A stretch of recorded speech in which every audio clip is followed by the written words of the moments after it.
ഇത്രയും വലിയ show organise ചെയ്യാനുള്ള ബുദ്ധിമുട്ട് നിങ്ങൾക്ക് പറഞ്ഞാൽ മനസ്സിലാവത്തില്ല.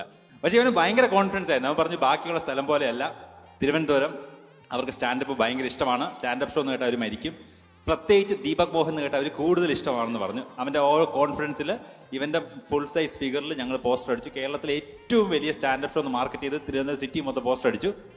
പക്ഷെ തിരുവനന്തപുരംകാർക്ക് ഇവനെ മാത്രമേ ഇഷ്ടമുള്ളൂ, സ്റ്റാൻഡപ്പ് ഷോ ഇഷ്ടമല്ലെന്ന് ഞങ്ങൾക്ക് മനസ്സിലായി.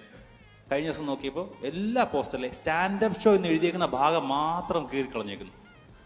നിങ്ങൾക്കറിയാമല്ലോ ഞങ്ങളുടെ ഷോയുടെ പേര് സാധനം കയ്യിലുണ്ടെന്നാണ്. ഇപ്പൊ പോസ്റ്റർ നോക്കുമ്പോൾ കേരളത്തിലെ ഏറ്റവും വലിയ സാധനം കയ്യിലുണ്ടെന്ന് പറഞ്ഞ്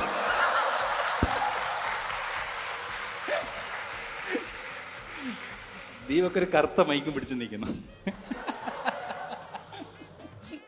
പോസ്റ്ററിലെ മാനേജറിന്റെ നമ്പറിലേക്ക് രാവിലെ കോള് വരുന്നുണ്ട്.